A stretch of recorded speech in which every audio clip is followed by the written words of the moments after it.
पंडितों की एक टोली अमरनाथ यात्रा पर जा रही थी।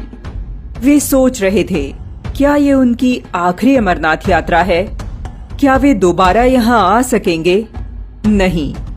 इतना सोचते ही उनके मन दुख और भय से भर गए। आखिर क्यों दुखी थे ये ब्राह्मण? मुस्लिम शासक औरंगजेब ने कश्मीर के पंडितों को 6 महीने में हिंदू धर्म त्याग, इस्लाम अपनाने का आदेश दिया था।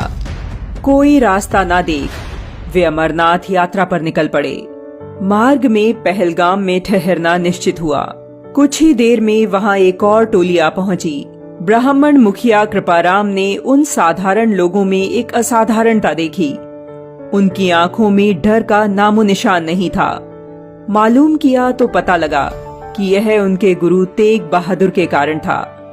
क्या वे इतने साहसी हैं? वे हमारी सहायता करेंगे? हमें एक बार उनसे मिलना चाहिए। इसी आशा में पहलगाम से 16 पंडितों की टोली गुरु तेग बहादुर से मिलने निकल पड़ी। 1 महीने में टोली आनंदपुर पहुंच गई। कृपाराम ने गुरु साहिब को समस्या बताई। गुरु तेग बहादुर ने कहा, आप सभी थक गए होंगे, जाइए आराम कीजिए, कल सुबह भेंट करेंगे। सभी पंडित आराम करने चले गए, जबकि गुरु गहन चिंतन में डूब गए। पास बैठे बेटे ने पूछा, इनकी समस्या का समाधान क्या है? गुरु ने कहा, यदि कोई पवित्र व्यक्ति अपना बलिदान दे तो इन पंडितों को बचाया जा सकता है। बेटा गोविंद तुरंत बोल उठा, आपसे पवित्र कौन हो सकता है? बेटे की बात सुनकर गुरु मुस्कुराए। उन्होंने कहा, तुम ठीक कह रहे हो बेटा, ऐसा ही होगा। दूसरे दिन उन्होंने कश्मीरी पंडितों को बुलाया और कहा, जाओ औरंगजेब से कह दो कि हम सभी इस्लाम अपना लेंगे यदि गुरु तेग बहादुर अपना लें। पंडितों ने ऐसा ही किया। औरंगजेब ने गुरु तेग बहादुर को बुलावा भेज दिया। गुरुजी दिल्ली दरबार पहुंचे।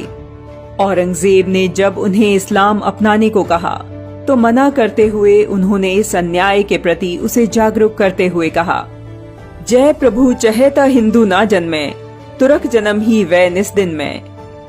अर्थात यदि परमेश्वर चाहता तो हिंदू जन्म ही नहीं लेते और तुर्की ही दिन रात पैदा होते। परंतु वह कहाँ मानने वाला था। उसने गुरु तेग बहादुर को कारावास में डलवा दिया। उन्हें कठोर यातनाएं दी जाने लगी। उनके साथी भाई मतीदास को बीच से चीर डाला गया। उनके शिष्यों को बंदी बनाकर उनके सामने ही जीवित जला डाला। किंतु गुरु संकल्प से न डिगे। गुरु के संकल्प से चिढ़कर औरंगजेब ने गुरु तेग बहादुर के कत्ल का आदेश दे दिया।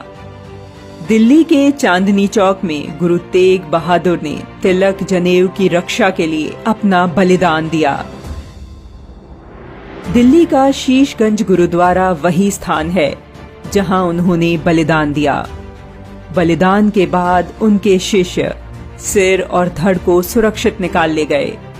जहां उनके धड़ का अंतिम संस्कार किया गया वहां आज श्री गुरुद्वारा रकाबगंज साहिब है, जबकि जहां सिर का अंतिम संस्कार हुआ वहां श्री गुरुद्वारा आनंदपुर साहिब है।